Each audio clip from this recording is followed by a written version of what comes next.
consensus national sur les réformes électorales, c'est en tout cas les vœux émis par quelques députés nationaux et certaines personnalités politiques de la République démocratique du Congo. Et du coup, ces vœux est compris par beaucoup comme l'appel à la tenue d'un énième dialogue en République démocratique du Congo. Rodrigue Ramazani est porte-parole adjoint du parti Envol, dont le président national est, on va dire, géniteur de cette idée, celle de dégager un consensus autour des réformes électorales. Et donc, c'est avec lui qu'on va devoir s'entretenir sur les sujets. Monsieur Ramazani, bonjour. Bonjour Madame Rita. Et bienvenue chez nous. Merci beaucoup de me retrouver ici sur Digital Congo et je profite de l'occasion pour saluer vos nombreux téléspectateurs et toute la population congolaise qui nous suit à cet instant. Voilà. Pourquoi un consensus autour des réformes électorales? On a un président de la République élu, on a un parlement qui fonctionne, on a les assemblées provinciales issues des dernières élections de 2018. Pourquoi un consensus? Très bonne question, madame. Pourquoi un consensus? C'est parce que à un moment dans une république, il est important de s'arrêter et de se poser des questions pour l'avenir. Et au regard de récents événements que nous avions tous constatés ici, où certains partis de la majorité, mais aussi de l'opposition, ont manifesté certainement pour les réformes électorales. Ça veut déjà dire que la crise électorale de 2018 hante encore les esprits. Alors, est-ce qu'il faut continuer de manière aveugle, sans pour autant décider de regarder l'avenir en face avec beaucoup de certitude, ou il faudrait un moment qu'on s'arrête, qu'on discute, que l'on regarde tous l'avenir en toute objectivité et en toute objectivité, bref. Mais cette voilà crise-là, il n'y a que vous, l'opposition, qui la voyez. Non, ce n'est pas que nous.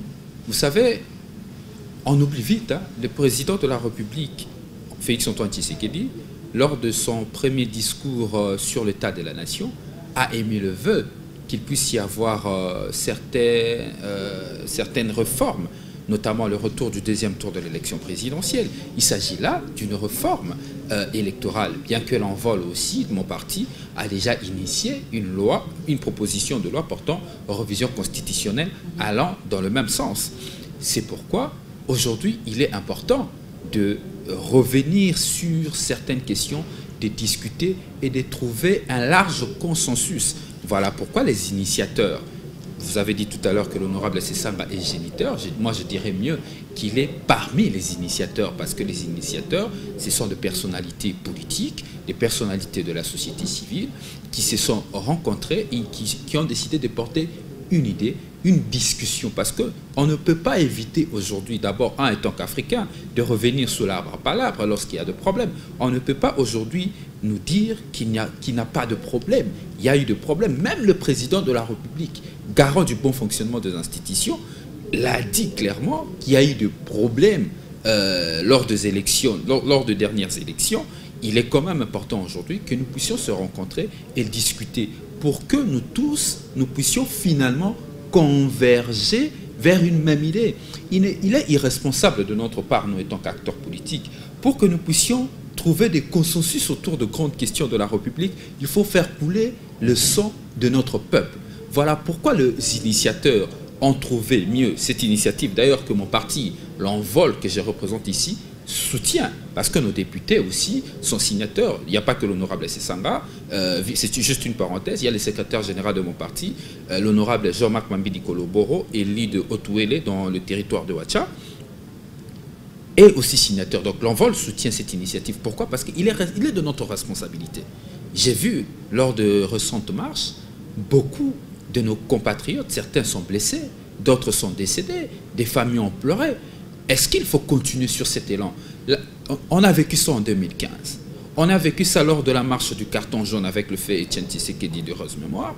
Est-ce qu'il faut continuer sur cet élan? Et tant que responsable politique, à un moment donné, nous devons arriver à démontrer notre maturité.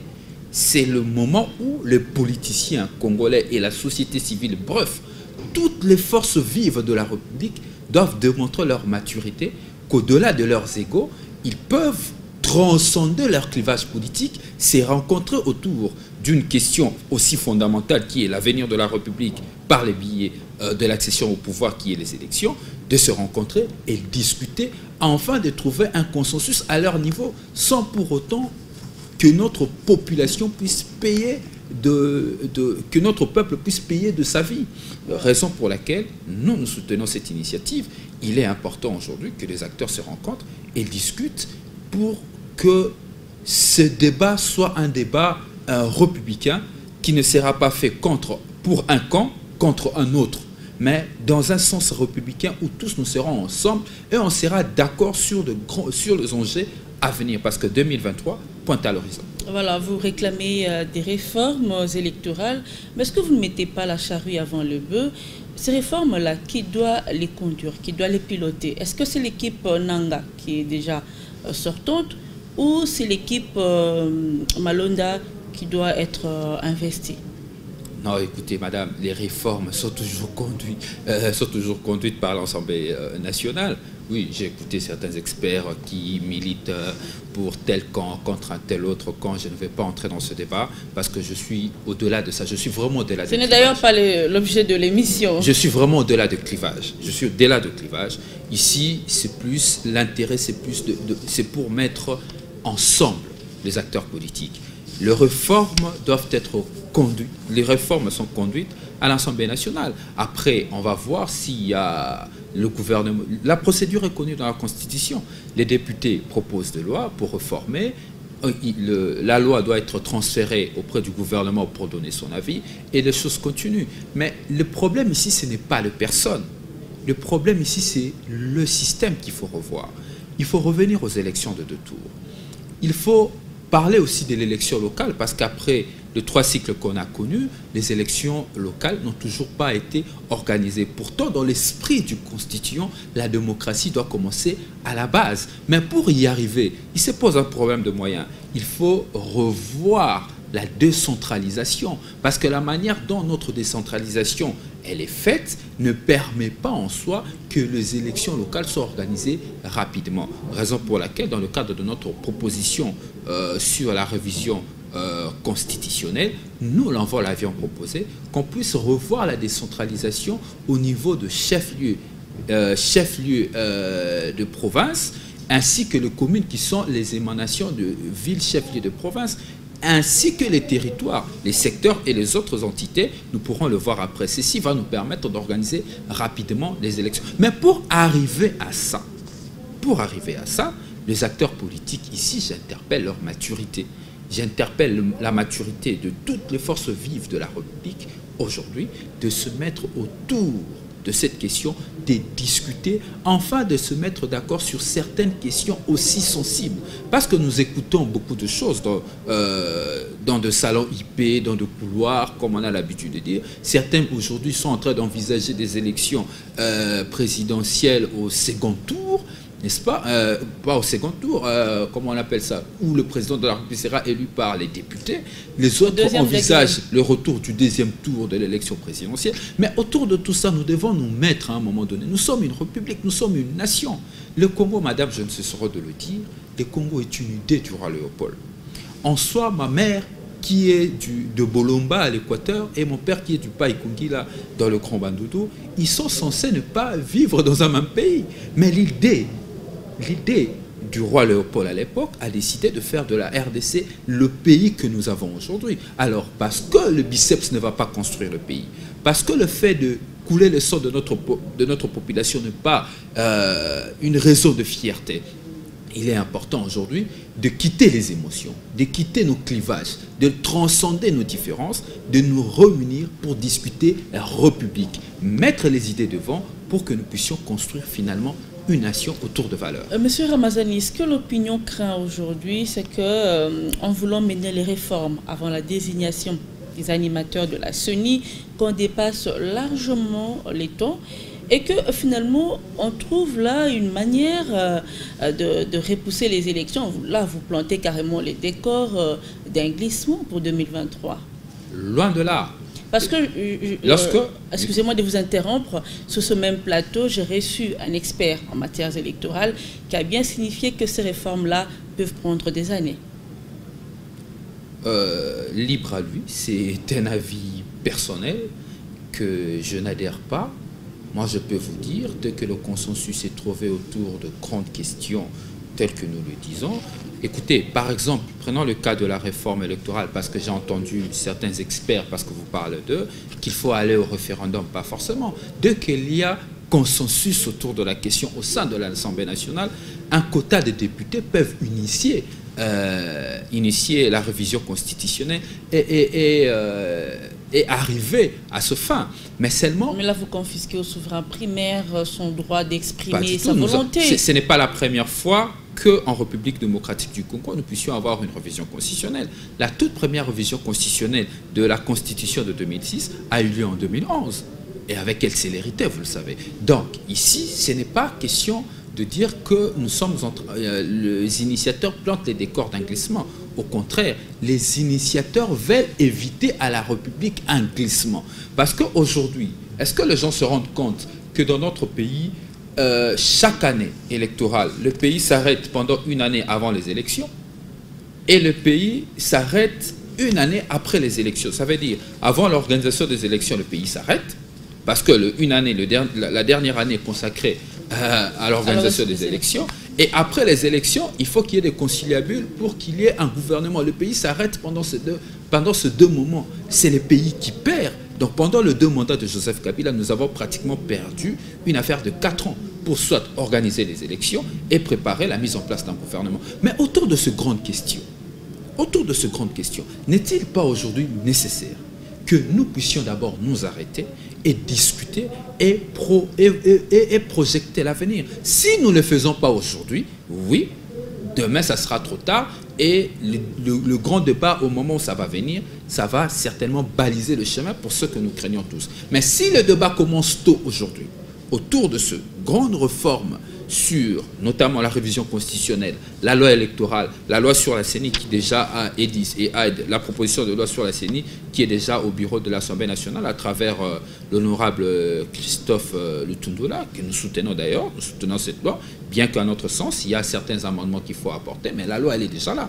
Nous avançons, les propositions ne manquent pas, mais avant d'y aller, il est important aux acteurs politique de nous démontrer aujourd'hui, de démontrer à cette population qui n'a cessé de nous accompagner qu'on est prêt à trouver nos solutions sans pour autant faire appel à Edem Kodjo, sans pour autant faire appel à ceux qui ont conduit les débats de la Mouka et consorts. Aujourd'hui, il faut démontrer que les Congolais sont capables, ils sont assez matures après 60 ans de se retrouver seuls, discuter et trouver des solutions à leurs problèmes. Voilà, vous parlez d'un consensus national autour des réformes électorales, mais d'autres voient en cette démarche le lit d'un énième dialogue en République démocratique du Congo. Et quand on parle dialogue en RDC, on sait tous comment ça se passe. C'est vraiment les classicos. On se partage les postes, on prévoit une transition, on rebat les cartes, on reprend le tout à zéro. Après les élections de 2018, les institutions légitimes ont été investies. Aujourd'hui, une question de la transition n'est pas envisageable. Pourtant, ça se dit aussi. Hein, tout non, bas. En tout cas, à notre sens et au sens des initiateurs, une question sur la transition pour se partager des postes n'est pas envisageable parce qu'aujourd'hui, il y a des institutions établies. Et d'ailleurs, dans le cadre de cette initiative, après ce consensus autour de questions qui lient les réformes électorales, l'institution qui va porter la réforme, c'est l'Assemblée nationale telle qu'investie après les élections de 2018. Donc vous nous confirmez ici, le consensus sera uniquement autour des questions électorales. Autour des questions électorales et non de partage de bulletins comme on en a l'habitude. Aujourd'hui, il faudrait dépassionner les débats. Aujourd'hui, il faudrait amener l'essence républicaine. Quitter cette sphère de militantisme politique à tout bout de champ. Aujourd'hui, il faut regarder la République. Nous allons vers le chaos. On a vu que toute une population a marché contre un individu. Déjà, nous sommes en pleine crise électorale. Est-ce qu'on se rend compte qu'est-ce qu'on attend? Que la situation devienne incontrôlable pour que nous puissions comptabiliser 200 morts, 3000 morts, pour que finalement nous puissions nous rendre compte qu'il faut trouver des solutions aux problèmes. Non, c'est là où nous, l'Envol, nous saluons l'initiative de ces personnalités politiques et de la société civile. Mais vous ne pouvez que soutenir, le contraire est onéré, M. Ramazani. Non, mais le soutenir, ça va de soi parce que l'idée est louable. L'Envol, nous sommes un parti qui se base sur des principes. Ici, ce que nous militons aujourd'hui, c'est d'éviter les chaos, c'est d'éviter la mort de notre peuple. Il souffre déjà assez, les dollars à un niveau aujourd'hui, on ne sait même plus jusqu'où nous y allons. Quelqu'un ce matin m'a parlé, très bientôt nous serons déjà le dollar sera à 2023, parallèlement à l'année électorale. C'est juste une parenthèse que je ferme rapidement. Mais aujourd'hui, nous devons éviter ces chaos. Il est temps que les acteurs politiques se retrouvent autour d'une table et discutent de tous bords. Et d'ailleurs, dans le cadre de cette initiative, vous allez constater que nous avons des acteurs politiques de l'opposition, la Mouka, vous avez des acteurs politiques du cash, parce que la Mouka, là, nous voyons le professeur Njoli Sengekeli, qui est signateur aussi. Nous avons l'honorable Jean-Marc Mamba, qui est aussi signateur. Vous avez le professeur Moukoko Samba, qui est du FCC, qui est aussi signateur. Vous avez l'honorable Henri Thomas Lokondo, qui est aussi signateur. Vous avez les personnalités de la société civile. Donc, vous avez l'honorable Doubaya. Sont réunies. Toutes les tendances, ça veut dire au-delà de leur passion politique, au-delà du militantisme, au-delà de clivage, au-delà de ce qui les divise, ce qui les a réunis dans cette initiative, c'est la République. Voilà pourquoi nous demandons à toutes ces forces vives qui estiment qu'il est temps aujourd'hui de discuter autour de cette question, de ne pas hésiter une seconde d'adhérer à cette démarche républicaine. C'est toute tendance confondue. J'invite ici les présidents de la République, j'invite ici l'autorité morale du FCC, j'invite ici le président Martin Fayulu, le président Jean-Pierre Bemba, Moïse Katoum, d'adhérer à cette démarche républicaine. Nous devons sauver notre peuple. Nous ne devons pas à tout moment jeter notre population en pâture, l'amener dans la rue pour que finalement il soit décapité, pour qu'à la fin de compte on se retrouve autour d'une table et troublé de consensus. Pour que nous puissions trouver le consensus de la SENCO, on a comptabilisé de morts. Est-ce qu'il fallait en arriver là? Et aujourd'hui, l'occasion est donnée à travers l'initiative faite par les personnalités politiques que la maturité des politiques congolais, la maturité des Congolais après 60 ans, de trouver des réponses à leurs problèmes, puisse se montrer devant la face du monde, sans pour autant faire appel tout le temps à la communauté internationale. À un moment donné, nous avons 60 ans d'existence, il faut laisser la communauté internationale tranquille. Nous sommes capables de résoudre nos problèmes. Mettons-nous ensemble, discuter autour de ces grandes questions pour dégager une solution commune qui va satisfaire tout le camp politique, toute la société congolaise. Ici, j'insiste que ce débat de réforme électorale ne doit pas être mené, comme nous sommes en train de le voir aujourd'hui à la sauvette, contre un camp pour un autre. Mais c'est une question de la République, même dans des pays de grande démocratie, sur certaines questions fondamentales du pays. On enlève de casquettes parce que là, on parle de la République. On doit se rencontrer. Dans ce pays-là, les gens se rencontrent, discutent pour faire de grandes réformes. Dans ce cas-là, parce que nous parlons de la réforme électorale, il s'agit ici de plusieurs forces vives de la République qui vont se rencontrer. À un moment de bataille électorale, il faudrait, d'entrée de jeu, que les règles de jeu soient établies et acceptées par tout le camp. Voilà, je m'en voudrais terriblement si je ne vous pose pas cette question. Quand vous posez les problèmes des réformes électorales, qu'est-ce qui doit être fait concrètement? Est-ce que vous avez évalué les timings? Combien de temps ça prendra exactement? D'abord, la question du timing dépend de la volonté politique des acteurs. La question du timing. Mais le souci ici, c'est que cela soit fait dans le plus bref délai. Le plus tôt sera le mieux. Le plus tôt sera le mieux et ça évitera à la République beaucoup de substitutions, beaucoup de difficultés. Imaginez que avant le mois de novembre de cette année, on a déjà la configuration, on a déjà la loi électorale, la loi sur la CENI, la réforme constitutionnelle. Nous connaissons le jeu, nous connaissons les règles du jeu avant le jeu. Vous voyez combien ça peut apaiser toute une République. En lieu et place de le faire à la veille, et ça va créer des contestations, il faut glisser et faire à la fin de compte ce que tous nous évitons, ce dialogue de partage de butin. Ce que nous ne souhaitons plus à la République. Ce que nous ne voulons plus, c'est ce dialogue où nous allons venir pour partager les gâteaux. Non, le pays n'est pas un gâteau. Aujourd'hui, la majorité est au pouvoir, il doit s'assumer, il va gérer la République jusqu'à la fin de son mandat.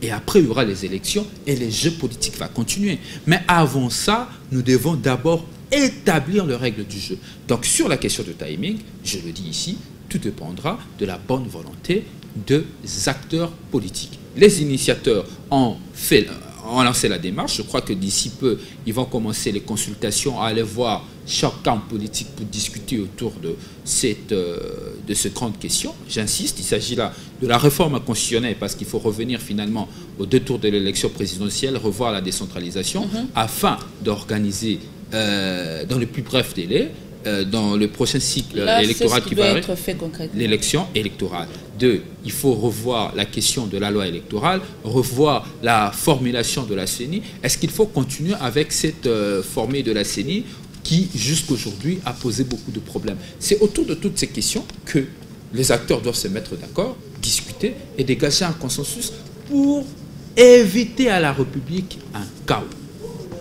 Alors tout à l'heure, vous avez parlé des élections municipales et locales qui n'ont pas encore eu lieu au pays. Alors quand vous réclamez les réformes électorales, ces réformes-là, c'est avant ces élections ou après? Non, les réformes que nous réclamons, c'est avant. Les élections locales et municipales? Avant, pour permettre en fait que les élections locales et municipales puissent avoir lieu finalement. Il est inacceptable. La volonté du constituant congolais, c'est d'amener la démocratie à la base, au sommet. De la base au sommet. Ce qui s'est fait aujourd'hui n'est pas l'esprit de notre constituant. Le constituant voulait établir effectivement ce rapprochement administratif entre les administrés et l'administration, mais surtout cultiver la démocratie au niveau de la base. Alors, il faut rencontrer ces vœux du constituant. Après 3 cycles électoraux dans notre pays, nous avons constaté qu'il y a eu des problèmes sur ces élections. Est-ce qu'il faut se taire? Est-ce qu'il faut continuer à regarder? C'est pourquoi nous disons, dans une république, il y a des moments où on s'arrête, on regarde les problèmes en face et on trouve des solutions. Alors, vous avez lancé cet appel, ça fait pratiquement une semaine. Est-ce que vous avez trouvé déjà des adhérents? Il y a des gens qui ont répondu positivement à cet appel. Je n'aimerais pas être trop prétentieux pour dire qu'il y a, je maîtrise le nombre d'adhérents qui y sont, mais moi qui ne suis pas initiateur, parce que les gens reconnaissent en moi être un des collaborateurs de l'honorable Sessanga et du Jean-Marc Mambidi Koloboro, un des initiateurs, je reçois des contacts de personnes qui veulent adhérer à cette initiative, accompagner l'initiative. Ça veut dire qu'il y avait un besoin.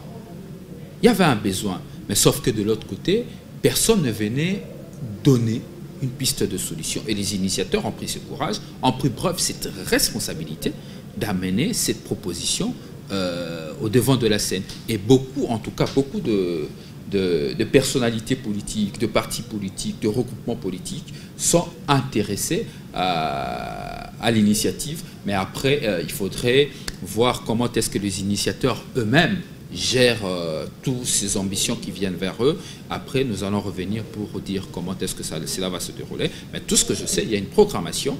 Déjà, les initiateurs vont commencer les consultations très bientôt. Je crois que la presse sera informée.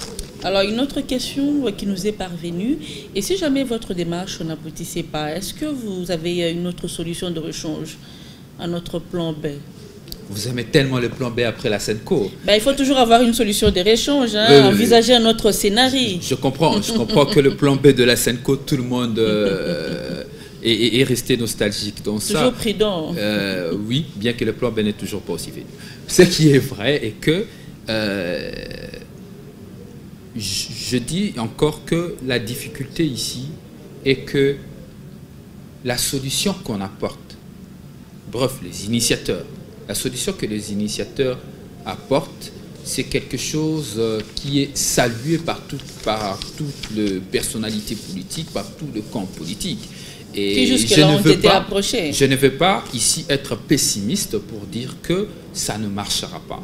Mais au regard de la positivité que cela dégage aujourd'hui au sein de l'opinion et au sein de la classe politique, je me dis qu'il est même inutile d'envisager un plan B. Parce que déjà les acteurs, le maître du jeu qui sont les acteurs politiques, sont tout à fait d'accord de trouver le consensus. Vous voyez les différentes marches pacifiques qui ont eu lieu ces derniers temps. J'ai même suivi aujourd'hui un de camps politiques aussi à marcher de la majorité. Tous y sont d'accord sur la question de réforme, sur la question du soutien qu'il faut apporter à la Constitution ainsi qu'aux institutions. Même ceux qui ont marché pour le compte du cash, l'autre fois, ils ont marché aussi pour les réformes électorales. La Mouka aussi a marché pour les réformes électorales. Mais ici, dès lorsque je constate que les différents bords politiques, ils sont d'accord avec la démarche, je trouve inopportun, en tout cas inopportun, d'envisager un plan B. Monsieur Rodrigue Ramazani, on tourne vers la fin de cet entretien. Alors, je vais vous accorder 2 minutes et ça sera votre mot de la fin.